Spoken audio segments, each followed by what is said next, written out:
¿Qué tal si te imaginas esto? Imagina que estás casándote, recién casado. Algunos tal vez tienen que viajar al pasado, algunos tienen que viajar al futuro, o tal vez algunos están en esa situación justamente ahora. Y que te juntes con tu nuevo esposo, con tu nueva esposa y digan, ya tenemos nuestro nidito de amor, ya tenemos nuestra casa. Mira, vamos a comenzar por lo más importante, que es hacer una lista de reglas. Estamos en un supuesto, Y que llegues y digas, mira, esta es la regla número 1, tenemos 27 reglas que cumplir. Oye, le va a decir ella a él o él a ella, oye, pero no tenemos quien cumpla estas reglas. ¿Qué te parece si tenemos algunos hijos? Para que estas reglas haya quien las cumpla. ¿A poco no suena un poco risible? Porque tú tienes reglas para tus hijos, ¿o tienes hijos para tus reglas? Esta es una muy buena pregunta. Bueno, yo quiero responderte la pregunta. No se tienen hijos para que haya alguien que cumpla las reglas. No sé si creciste en alguna casa con muchas reglas o con pocas reglas. La verdad es que en México las reglas a veces son muchas, a veces son pocas. Al menos todos tuvimos la regla de la hora de llegada. La regla de no contestas a tu mamá, no contestas a tu papá. ¿Sabes qué? Aquí no mandas tú, aquí mando yo. Y el arma letal, una sandalia voladora, ¿verdad? Para hacer cumplir las reglas. Las reglas son algo importante y amigos, hoy estamos cerrando, como les decía hace un momento, nuestra serie, ¿quiénes van al cielo? Y en este tercer episodio, hablando de el papel de las reglas. Si te has perdido alguna de las dos enseñanzas pasadas de esta serie de 3, te invito a que vayas a nuestro feed, o que vayas a YouTube, o que vayas a alguna de nuestras plataformas de audio para escucharla. De hecho, la de la semana pasada estuvo genial, puedes por favor repasarla, pero quiero darte algunos indicios de lo que ya mencionamos. Y hablando de que en general las personas, nosotros y prácticamente en el imaginario colectivo está la idea de que las personas buenas van al cielo, porque prácticamente todos tenemos la noción de que hay algo después de la muerte. Y muchos dicen, bueno, ese algo es el cielo. ¿Y cómo llego al cielo? Bueno, siendo una buena persona, porque las personas buenas van al cielo. Y esta no es la única suposición en general. Obviamente hay quienes tengan otras posturas, pero quienes guardan esta de que las personas buenas van al cielo, generalmente también dicen, yo soy una buena persona. Dios no me va a decir que no voy a entrar al cielo. Y se han evaluado algunas ventajas de todo esto, como por ejemplo que parece ser muy justo que las personas buenas vayan al cielo y que las personas malas simplemente no vayan al cielo. Y además de todo esto, pues esto tiene un sentido de lógica, porque entonces la noción de un Dios bueno está de acuerdo con que las personas van al cielo, porque si yo soy bueno, iré con un Dios bueno a su cielo bueno. Y bueno, después de todo, pues tú cumples con el requisito, porque dices, bueno, tal vez Dios va a poner una balanza en ese momento en el que todos vayamos a su presencia, y va a poner una balanza donde va a colocar mis acciones buenas y mis acciones malas, y como yo soy bueno, van a pesar más mis acciones buenas. ¿Y sabes cómo sé que soy bueno? ¿Y sabes cómo tú piensas que eres bueno? Cuando te comparas con la persona que está aquí junto, con la que está aquí junto, con la que está allá atrás. Y dices, definitivamente, no volteen ahorita los que están aquí a ver a quién está a su derecha o a su izquierda, pero generalmente decimos, yo sí soy mejor que esta persona que está junto a mí. Y entonces tenemos que ser un poco más objetivos y tenemos que ir a la realidad de cómo es que Dios ve las cosas, y las realidades son estas. Mira, de acuerdo a lo que nosotros creemos que es lo bueno, que por cierto cambia y cambia y cambia y cambia, entonces nos damos cuenta que el bien llega a ser, desde nuestra perspectiva, un blanco en movimiento. Tú quieres apuntarle a lo que es bueno, pero ¿sabes qué? No puedes realmente ponerlo en perspectiva, porque nuestra idea humana de lo que es bueno cambia con las edades, cambia de acuerdo a dónde te sitúas. Así es que lo que era bueno hoy no se consideraría bueno hace 200 años. Y lo que se consideraba bueno hace 200 años, no necesariamente se consideraría bueno hace 500 años. Es más, tú consideras hoy bueno lo que hace 5 años decías que no lo era. Y si consideramos otra vez esto de las realidades y tú dices, bueno, debe haber alguna respuesta, tendríamos que ir, por ejemplo, a la Biblia. Y cuando algunos dicen, bueno, vamos a la Biblia en busca de respuestas, ¿sabes qué? La respuesta es, tanto en el Antiguo Testamento como en el Nuevo Testamento, que ni tú ni yo cumplimos con el requisito de ser buenos.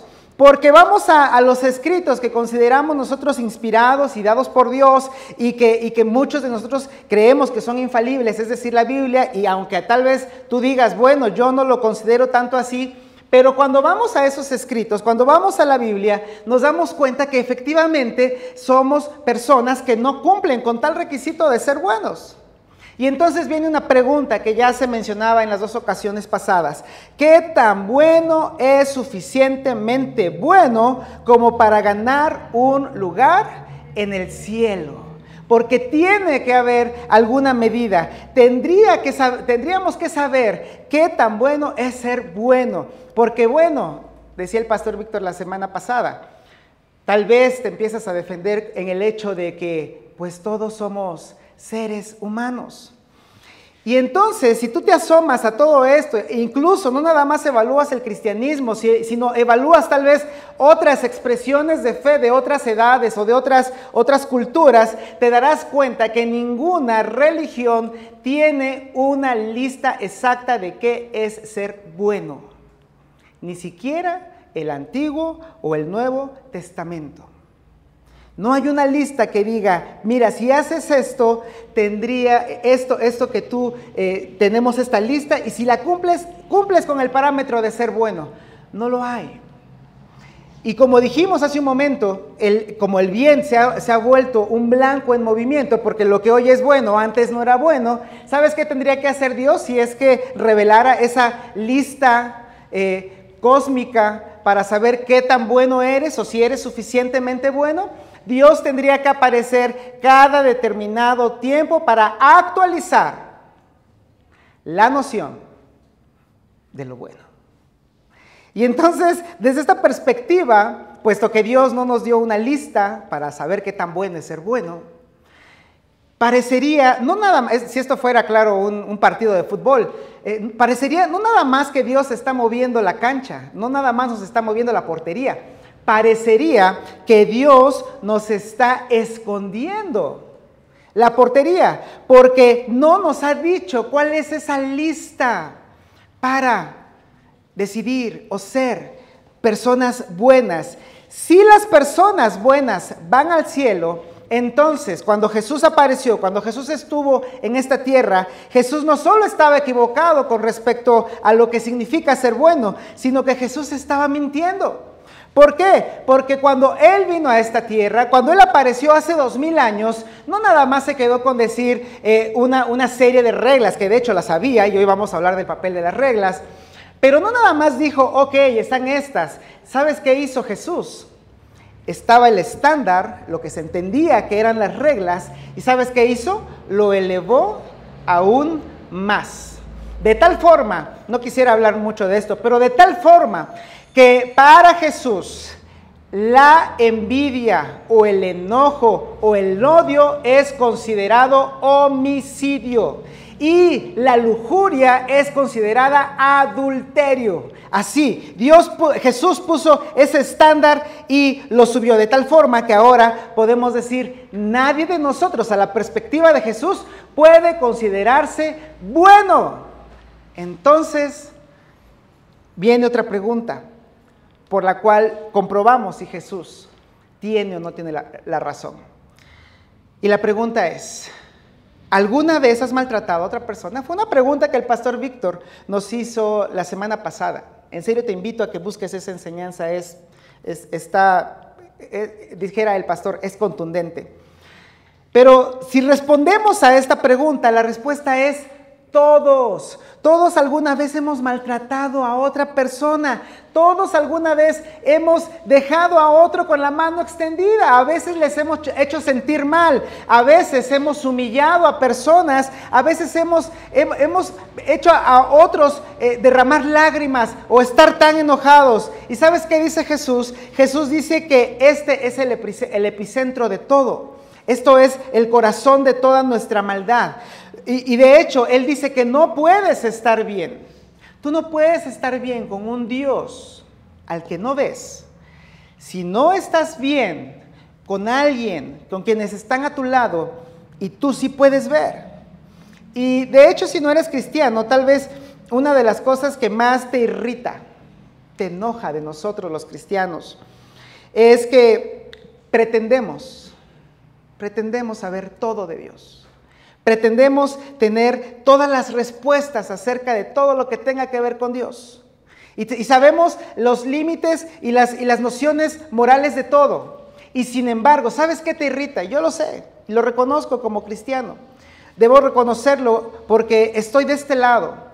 Y si tú como no cristiano tal vez has dicho, me irrita que esos cristianos dicen que tienen todas las buenas respuestas acerca de Dios y que saben todo lo que Dios quiere y aún así maltratan a las personas. ¿Has visto a alguien que se siente muy cristiano y muy santo y muy de iglesia y humilla a otros y hace sentir mal a otros y maltrata a quienes no son de su condición? Y quiero decirte algo, si tienes este pensar, a Jesús también le irritó lo mismo. Y le irritó por parte de las personas más religiosas de su época. Porque las personas más religiosas de su época, ¿sabes qué? Tenían todas las respuestas. Y de hecho tenían las respuestas correctas. Y sin embargo, trataban mal a las personas. De hecho, les dijo a algunos de ellos, a los que se les denominaba en esos entonces fariseos. ¿Sabes qué? Los fariseos tenían la teología intachable. Es más, tenían un celo tan padre, tan bueno, pero no trataban a las personas, de tal forma que Jesús les llegó a decir, ustedes son sepulcros blanqueados, porque por fuera están muy bien, tienen una teología muy buena, pero por dentro es donde no está todo bien, donde hay corrupción, donde hay muerte. Así que de acuerdo con Jesús, las personas buenas no son las que van al cielo.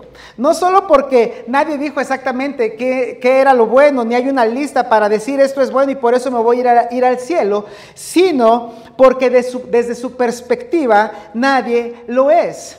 Y la semana pasada concluimos diciendo que las personas buenas no van al cielo. Son las personas perdonadas las que sí van al cielo. Y Jesús realmente fue muy disruptivo en su época al decir, no nada más que son las personas perdonadas las que van con Dios.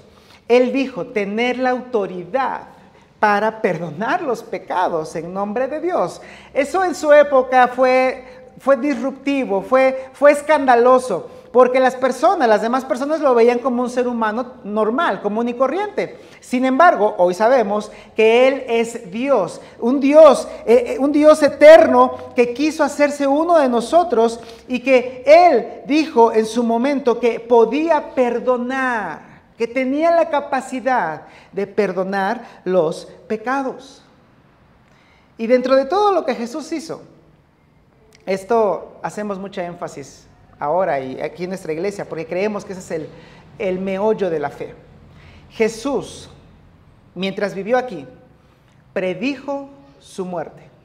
Y no nada más predijo su muerte, predijo su resurrección. Los suyos tal vez no lo entendían, pero llegado el momento, murió. Y 3 días después resucitó. Y los suyos lo vieron. Y las personas lo constataron. Y no fueron 12 testigos nada más. Fueron al menos 500 testigos. Y las personas que vivieron eso y que observaron eso y que fueron testigos de que un ser humano había muerto y resucitado. Y que tal vez ese ser humano no era nada más un hombre común y corriente, sino que había dicho ser Dios. Y que había dicho que podía perdonar los pecados. Después de todo, entonces estaba diciendo la verdad. porque alguien que predice su muerte y resurrección es alguien digno de ser seguido y de ser obedecido. Por eso es que esas personas pusieron en riesgo y de hecho dieron sus vidas para que ese mensaje subsistiera hasta el día de hoy. Por tanto, Jesús demostró que es en verdad quien dijo ser y que puede hacer lo que promete hacer. Así es que si Jesús promete que puede perdonar los pecados, es posible, totalmente posible. Pero la pregunta que yo te quería hacer desde el inicio y que seguramente tú ya te hiciste desde el inicio porque comenzamos hablando de las reglas es, entonces, si las personas perdonadas van al cielo, ¿para qué todas esas reglas? ¿Para qué todas estas reglas que vienen tanto en el Antiguo Testamento como en el Nuevo Testamento? Y mira, la respuesta a esta pregunta debería de hacerte tal vez considerar algo, porque lo vamos a responder. Debería hacerte considerar, si no eres seguidor de Jesús, si no te consideras cristiano, si no vas a la iglesia, tal vez debería hacerte considerar seguir a Jesús. Y si tal vez tú sí ibas a la iglesia y tal vez a ti te llevaban a algún centro de reunión o tú sí decías, bueno, consideré a Dios en algún momento, pero realmente el cristianismo me decepcionó. Por lo que ya he dicho o por algunas otras circunstancias. Tal vez también esta respuesta debería hacerte o al menos considerar seguir a Jesús o reiniciar una fe en Jesús. Y si decimos dónde podemos comenzar para ver esto de las reglas y por qué tantas reglas, creo que deberíamos comenzar por donde empieza todo el problema. Y es que todos tenemos noción, o al menos hemos escuchado, de los 10 mandamientos. Y esto es bien curioso, porque por alguna extraña razón, todos sabemos que existen los 10 mandamientos, pero casi nadie puede enunciar los 10 mandamientos. Hay algunos cristianos de años que te dicen, no, es que tú debes guardar los 10 mandamientos. Son 10 mandamientos, así, y dímelos. Bueno, no matarás, es uno, y los otros, algo de que no debo decir mentiras. Bueno, mira, no es obligación que te sepa los 10 mandamientos, pero la verdad es que estos 10 mandamientos fueron entregados a través de un siervo de Dios que se llamó Moisés a su pueblo, que es Israel. Tal vez tú sabes algo de esto. Ellos vivieron como esclavos 400 años en Egipto. Y este libro en el cual fue escrito se llama Éxodo, que justamente significa salida y que narra la salida de los israelitas de Egipto tras 400 años de haber estado allí como esclavos. Y si lo vemos y trazamos a través de estos 400 años y un poquito más atrás, nos daremos cuenta que todo esto comienza con un hombre llamado Abraham. No voy a hablar tampoco mucho de esto. De hecho, el domingo se va a estar hablando de Abraham. Yo te invito a que vengas el domingo, ya sea presencialmente aquí a Celaya o a Querétaro, o nos veas la siguiente semana en línea. Pero todo comienza con un hombre llamado Abraham, al cual Dios le dice, Abraham, tienes que salir de tu tierra, tienes que salir de tu país, yo te voy a hacer de ti una nación, así es que tienes que salir de allí y tienes que confiar en mí. Y lo mismo es para su hijo Isaac, y lo mismo es para su nieto Jacob. Y Jacob tuvo a 12 hijos, y en ese tiempo, tú lo sabes, tal vez sabes algo de historia, de esta historia que yo te estoy tratando de esbozar débilmente. Sabes un poco y sabes que justamente en ese tiempo, por haber vendido a uno de sus hermanos menores, Dios usa eso para poder hacer que ellos subsistan y todos se van a Egipto. Y después de 400 años, y después de que ya no los reconocían, cuando fueron esclavos y que sufrieron un montón de situaciones que sufren realmente o sufrían los esclavos de esos entonces, Dios les da esta parte de darles los 10 mandamientos en esa salida, en ese momento en el que después de haber derrotado a los egipcios con 10 plagas y haber abierto el mar rojo en el monte Sinaí, Dios les entrega estos 10 mandamientos junto con toda una constitución. Porque eso sí lo entendemos, ¿no? Porque algunos dicen, bueno, es una ley grande, es una ley que tú puedes ir a la Biblia en el Antiguo Testamento, y son los primeros 5 libros: Génesis, Éxodo, Levítico, Números y Deuteronomio, y podrás ver que hay un montón de reglas, hay un montón de mandamientos, un montón de preceptos, un montón de cosas que Dios les entregó. A eso ellos le llaman ley. Así es que en Éxodo está puesto parte de esta ley, que son los 10 mandamientos. Ahora, yo quiero hablarte un poco de esta ley en general, que era una ley muy adelantada para su época. Estamos hablando de hace 3,500 años. A veces se nos hace fácil decir 3,500 años, pero si yo te digo que hace 3,500 años las condiciones eran totalmente diferentes, obviamente no había celulares, obviamente no había energía eléctrica, era una situación completamente distinta a cómo la vivimos hoy.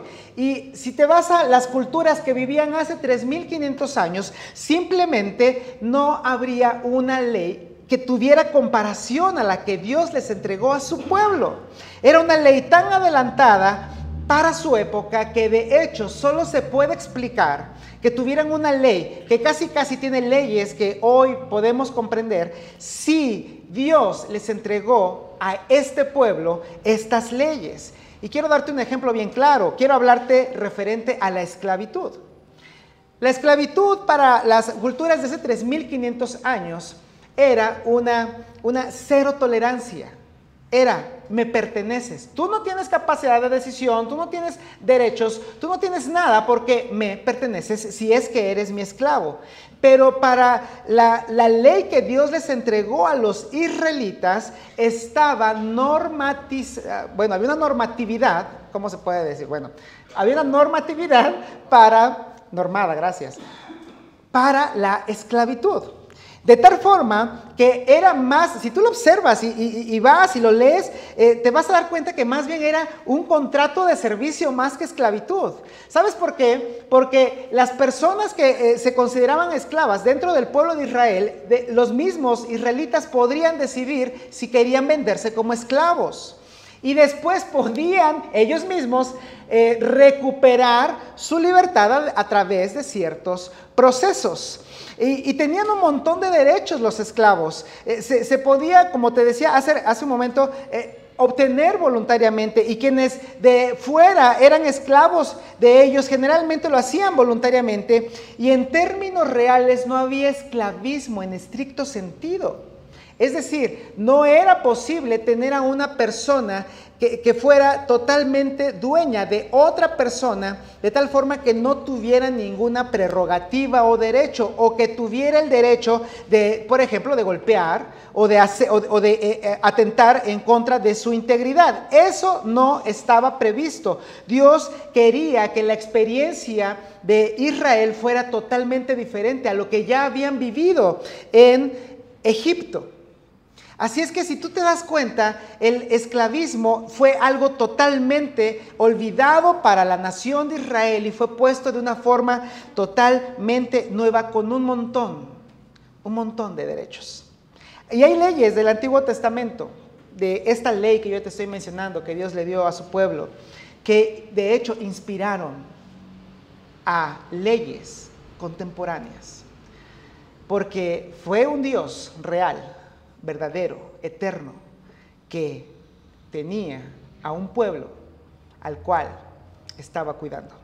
Así es que si tú vas y abres tu Biblia en Éxodo, te invito a que lo hagas en Éxodo capítulo 20, y ahí te vas a dar cuenta que existen los 10 mandamientos. Y tal vez te puedas preguntar, bueno, está en Éxodo 20, ¿y qué pasó antes de Éxodo 20? Es decir, ¿qué pasó en los primeros 19 capítulos de Éxodo? ¿No había leyes? ¿No había reglas? Mira, la respuesta a esa pregunta sería: Dios estaba preocupado y amando a su pueblo, a la gente que él consideraba suya. No los sacó de Egipto para que ellos cumplieran sus reglas. Como tú no tienes hijos para tener a alguien que cumpla tus reglas. Dios los liberó porque quería, y Dios los liberó porque los amaba. Y de hecho, este es el punto. Con Dios, y esto es importante, por favor, no te lo pierdas. Con Dios la relación siempre va antes que las reglas. Con Dios la relación siempre va antes que las reglas. Dios no dio las reglas a su pueblo para establecer una relación con su pueblo.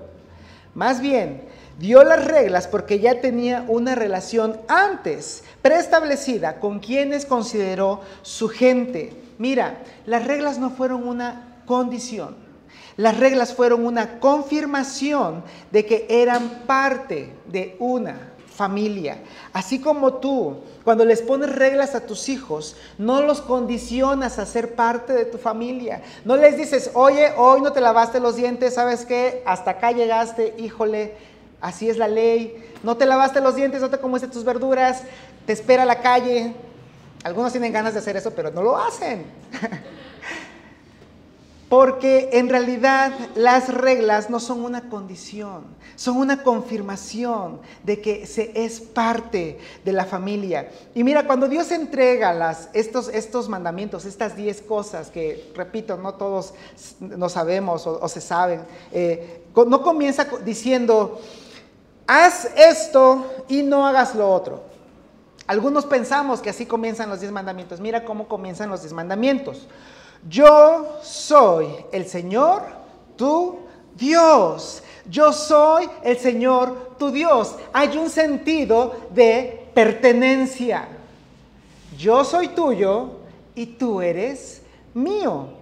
Tú eres mi pueblo, yo soy tu Dios. Y continúa, yo te saqué de la tierra de Egipto, yo te saqué de Egipto, del país donde eras esclavo. Antes pertenecías a Faraón, antes pertenecías a Egipto, antes no tenías derecho, ahora me perteneces a mí y yo te estoy poniendo en un lugar importante con derechos y obligaciones. Así es que cuando Dios dice que va a dictar leyes, nos hace recordar que primero hay una relación.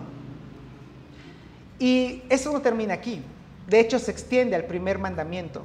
Si te sabes el primer mandamiento, sabes que el primer mandamiento de Dios es: no tengas otros dioses además de mí. No tengas otros dioses delante de mí, porque yo soy tu Dios. Tú eres mío y yo soy tuyo. Y en términos básicos, tal vez muy coloquiales, cuando Dios irrumpió en Egipto, porque irrumpió en Egipto al entrar y decirle a Faraón prácticamente estas palabras: mira, tú tienes algo que me pertenece y no me iré de aquí sin ellos, le demostraría a Faraón y a los egipcios que sus dioses, que lo que ellos consideraban deidades, fueron humillados con cada una de esas 10 plagas que tal vez tú has leído, que conoces o que has visto en algunas películas. Cada una de esas plagas determinaron que los ídolos de ellos, sus dioses, no eran nada. Por eso, el primero de los mandamientos es: no tengas otros dioses, porque yo soy tu Dios. Ni siquiera hay otros dioses. En realidad, esta es una señal de relación, es una señal de pertenencia. Y mira el segundo de estos mandamientos. Es más, ¿qué te parece si lo leemos juntos? Leámoslo. Dice: no te hagas ninguna imagen ni nada que guarde semejanza con lo que hay arriba en el cielo, ni con lo que hay abajo en la tierra, ni con lo que hay en las aguas debajo de la tierra. No hagas imágenes, no hagas ídolos. ¿Sabes qué? Hace 3,500 años, cualquier dios, cualquier deidad tenía que ser representada a través de alguna figura, a través de alguna estatua, de cualquier material. Así es que un sistema de adoración sin ídolos era inaudito, era impensable. De hecho, a los mismos israelitas se les hizo difícil guardar este mandamiento. Inmediatamente de que Moisés se fue al monte a recibir estos mandamientos, ellos quebrantaron esta regla porque hicieron un becerro de oro, porque estaban acostumbrados a que las deidades se representan. Pero ahora Dios les está diciendo, yo soy un Dios al que tú no ves, pero me quiero relacionar contigo. Y no soy un ídolo como los demás. No soy un ídolo que puedes esconder, que puedes ponerle ahí unas cuantas pieles o telas y para hacer algo diferente o algo malo y que tú lo hagas y pienses que yo no lo vi porque me pusiste allí escondido. No puedes hacer eso conmigo porque yo soy un Dios que tú no ves, que estoy en todas partes y que ni siquiera hay una forma correcta o fácil de concebirme. Esto les costó trabajo a ellos porque en su época esto era inaudito. Y otro mandamiento sin precedentes, que no está aquí mostrado en las diapositivas, pero otro mandamiento sin precedentes es el día de descanso. ¿Te imaginas hace 3,500 años un día de descanso? La gente no estaba acostumbrada a eso, ni siquiera se habían imaginado eso. Un día a la semana en la que tenías que descansar de todos tus trabajos. Eso no estaba considerado, porque ellos habían sido esclavos y trabajaban, de los 7 días de la semana, trabajaban 7 días. Y entonces tú puedes llegar a ver que todas estas leyes son tan importantes y además de no tomes el nombre de Dios en vano, vienen otras leyes que tienen que ver ahora con cómo te relacionas con tus semejantes y lo cual, por cierto, empieza con honra a tu padre y a tu madre, y de ahí en adelante todo tiene que ver con honrar a las demás personas. En pocas palabras o en fáciles palabras, Dios a través de los 10 mandamientos dice, hónrame a mí porque te rescaté y honra a los demás porque están hechos a mi imagen. Te lo quiero repetir. A través de los 10 mandamientos básicamente Dios está diciendo, hónrame a mí porque te rescaté y honra a los demás porque están hechos a mi imagen. Debes respetar a los niños, debes respetar a los ancianos, debes respetar a los esclavos. De hecho, no debes olvidar que fuiste esclavo en la tierra de Egipto y por eso debes tratar bien a los esclavos. Y puedes preguntarte, entonces, ¿por qué Dios puso otros 600, más de 600 mandamientos en el Antiguo Testamento? Y te puedo contestar bien fácil también eso, porque mira, prácticamente eso fue su ley civil, su constitución. Estaba tan detallada porque a Dios le importaba su pueblo, porque a Dios le importaba su gente, porque Dios amaba a quienes consideraba suyos. Por eso te digo que con Dios la relación siempre va antes que las reglas. Y los israelitas, en este caso, que de ellos estamos hablando del contexto de los 10 mandamientos, los israelitas no se deberían comportar a su manera. Ellos, de hecho, no podían comportarse mal al final, porque les dieron la ley perfecta. Y sin embargo lo hicieron. Sin embargo desobedecieron. Sin embargo, esta ley, estos 10 mandamientos, los quebrantaron. ¿Y sabes qué? El primer mandamiento lo quebrantaron tantas veces porque fueron detrás de dioses ajenos, porque abrazaron la idolatría de los pueblos que estaban alrededor. Y si tú sigues leyendo el Antiguo Testamento, te vas a encontrar que hay un momento en el que Dios manda profetas y los profetas son algo así como hombres enojados que están tratando de decirle a las personas, al pueblo de Dios, oigan, Dios dice que ya agarremos la onda, no hay otro Dios. Solamente es Dios. Él simplemente nos pide que confiemos. Esa era la única cosa, que confiáramos en Él. Igual que tú lo haces con tus hijos, por no obedecer, Dios permitió que ellos fueran llevados por 70 años, que perdieran su libertad, la libertad que les había regalado después de 400 años de esclavitud. 70 años fuera y después regresaron.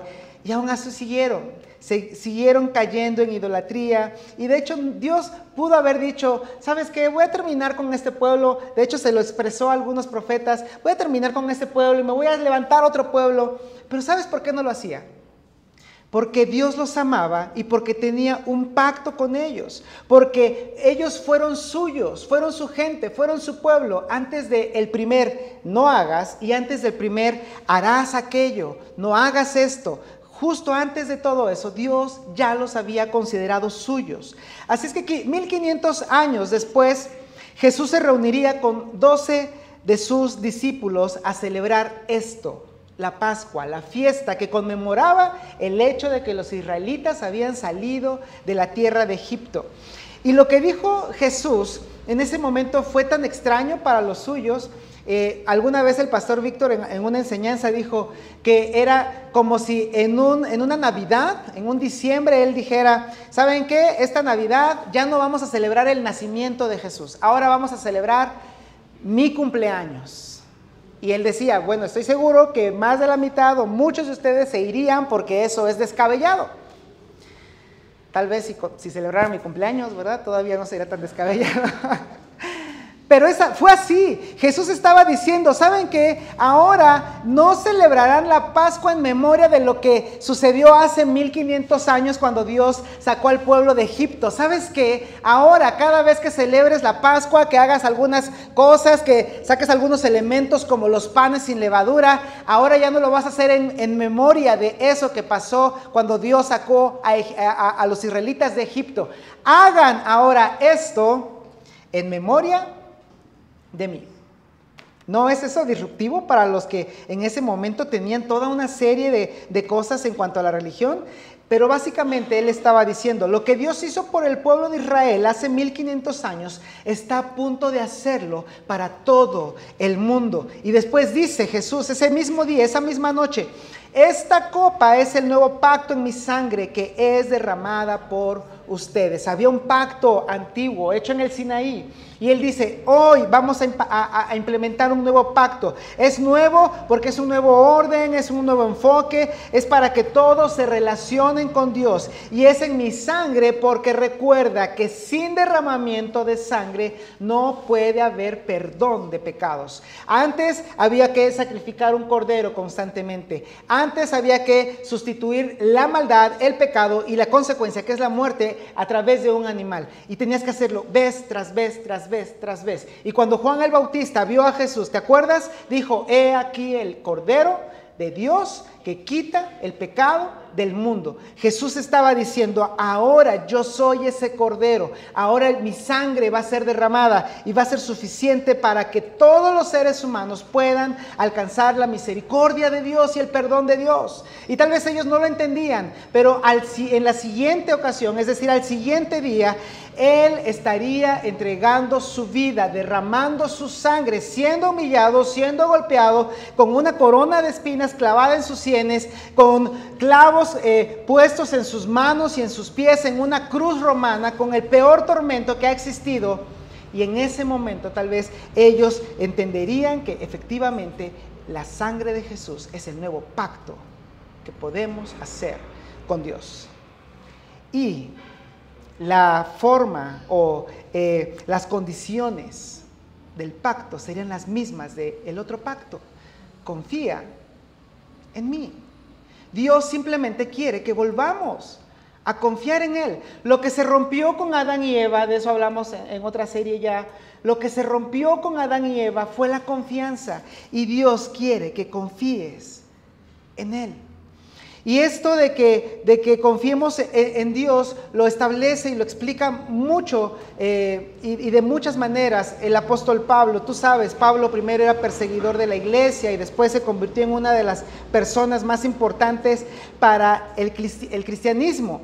Pablo dice que así como Dios demostró su amor por Israel al sacarlos de la tierra de Egipto, así Dios demuestra su amor por nosotros. Él lo dice en Romanos 5:8. Dios demuestra su amor por nosotros en esto, en que cuando todavía éramos pecadores, Cristo murió por nosotros. Tú eres pecador y yo soy pecador. Tú eres pecadora y yo soy pecador también. Todos somos pecadores. Si de algo estamos convencidos a través del mensaje de Jesús y de su movimiento, es que somos pecadores. Y aún así, a través de eso y por eso, aún así, Cristo murió por nosotros. ¿Sabes que Pablo ni siquiera había creído en Jesús cuando él fue crucificado? Él no creía en Dios, no creía en Jesús. En Dios sí, él era un fariseo, era alguien que quería que la ley se respetara, pero comenzó a perseguir a los cristianos. Pero Jesús, Cristo, ya había muerto por él y por ti y por mí. Y 2 versículos más adelante él dice, porque si cuando éramos enemigos de Dios, fuimos reconciliados con Él, porque mira esto, estas son malas noticias, éramos enemigos. O si tú estás lejos de Dios, no has considerado a Dios, o sigues en tu forma de vida y sigues cayendo en algo que si tú no consideras pecado, de todas formas es pecado porque te hace daño a ti, hace daño a los demás y ofende a Dios, entonces estás considerado un enemigo de Dios, pero hay reconciliación. Fuimos reconciliados con Él mediante, y mira, Pablo no dice, mediante el hecho de que hayas cumplido los 10 mandamientos. No dice mediante el cumplimiento de los más de 600 estatutos que están en el Antiguo Testamento. Él dice, mediante la muerte de su Hijo. Mediante la muerte de Jesús. Y continúa diciendo, con cuánta más razón, habiendo sido reconciliados, seremos salvados por su vida. Y a la pregunta entonces de que si las personas buenas van al cielo, entonces podemos responder, no podemos entrar por ser buenos y de hecho no podemos salir por ser malos. Recuerda lo que Jesús le dijo a Nicodemo. Jesús le dijo a Nicodemo básicamente, no debes tener un nuevo comportamiento. No fue lo que le dijo Jesús, debes tener un nuevo comportamiento. No le dijo eso, le dijo, necesitas tener un nuevo nacimiento. Necesitas nacer de nuevo. ¿Sabes por qué? Porque la ley fue una confirmación del amor de Dios, así como las reglas, pero naces en una familia y perteneces a ella. Así es que Dios no estaba tratando de hacer buenas a las personas malas con las reglas. Dios estaba manteniendo a su pueblo libre para que conservara la libertad que Él le está dando a su pueblo. Así es que si tú eres cristiano, si tú eres cristiana, mira, te digo esto, estamos reconciliados con Dios por gracia. Y de hecho elegimos seguirlo y obedecerlo por gratitud. No porque cumpliendo las leyes vayamos a ser mejores, más aceptados por Dios o porque vayamos a entrar al cielo. Y si te consideras cristiano, hay una sola cosa que resume todo lo que podrían llamarse las leyes de Dios. Y esa una sola cosa es el nuevo mandamiento de Jesús que dice simplemente, ama a otros como yo te he amado. Ama a otros como yo te he amado. Porque así como Israel fue esclavo y fue liberado, yo te amé a ti y a través de mi sangre te saqué de la esclavitud de tu pecado y te di libertad. Así es que ama a otros como yo te he amado y nunca olvides que tú también fuiste esclavo. Y por tanto trata a otros con dignidad. Y quiero terminar, si es que tal vez tú no eres cristiano, quiero terminar diciéndote que seguramente hemos, como cristianos, fallado muchas veces. Y hemos tratado de imponerte las reglas, las normas, incluso algunas que ni siquiera aplican, y nuestra forma de vida y nuestra perspectiva, y hemos tratado de moralizarte y te hemos caído encima con un montón de cosas de debes hacer y si no, Dios te odia. Quiero decirte que eso nunca debió ser así. Y, de hecho, Jesús no quería que fuera así. Por eso te invito a que reconsideres el hecho de seguir a Jesús o de comenzar una vida con Jesús. Porque Dios inspiró a Pablo para escribir a los cristianos lo que sí debería de ser.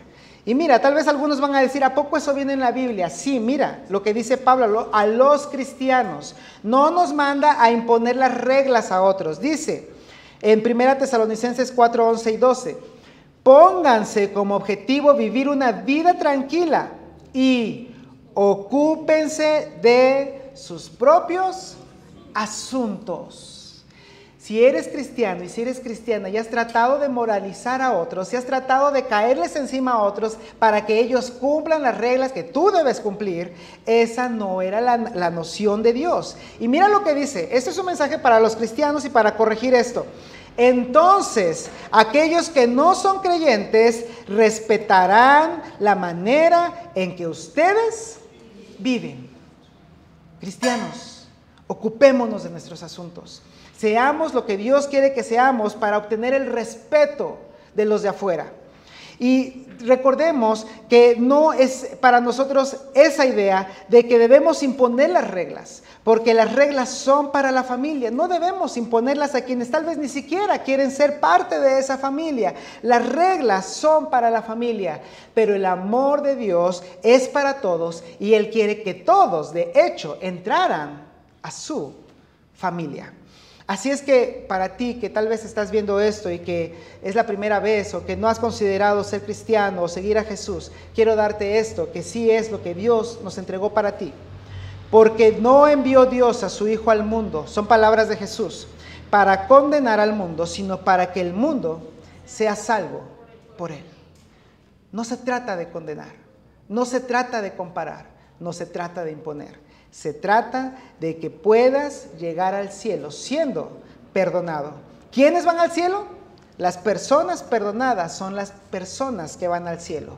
No las personas perfectas, sino las perdonadas. ¿Y cómo alcanzamos el perdón? Solamente a través de todo lo que ya hizo Jesús. Quiero invitarte a que tú, en tu privacidad, puedas reconocer que tal vez necesitas a Dios, que de hecho necesitas a Dios, que de hecho necesitas el perdón a través de Jesús. Quiero invitarte a que vayas a nuestra enseñanza pasada y recuerdes que hay forma de decirle a Dios: Dios, necesito un Salvador, Dios, necesito a Jesús. Me arrepiento de mis pecados, creo en que Jesús vivió, murió y resucitó por esos pecados. ¿Quiénes van al cielo? Al cielo van las personas perdonadas. ¿Qué te parece si oramos? Padre, gracias por todo lo que tú nos das.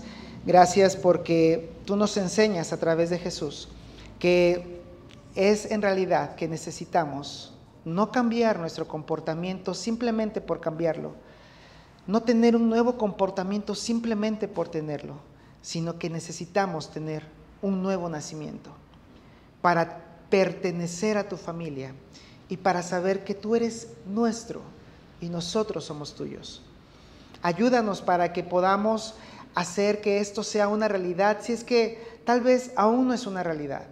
Pero también ayuda a aquellos que tal vez en este momento está en sus mentes y en su corazón y tal vez tienen que aterrizarlo. Te pido por ellos, Dios, para que puedan acercarse cada vez más a ti. Y por nosotros, los que nos consideramos seguidores tuyos, para ocuparnos de nuestros asuntos y para tener las vidas que causen respeto en aquellos que no te conocen, para que podamos ser la conexión entre ellos y tú, entre una relación entre ellos y tú, a través de lo que ya hizo tu Hijo Jesús, y que sí, eso sí los lleva al cielo. Padre, estamos delante de ti y te pedimos que nos ayudes a tener valentía para poder dar pasos con todas estas cosas. Te lo pedimos en el nombre de tu amado Hijo Jesús. Amén.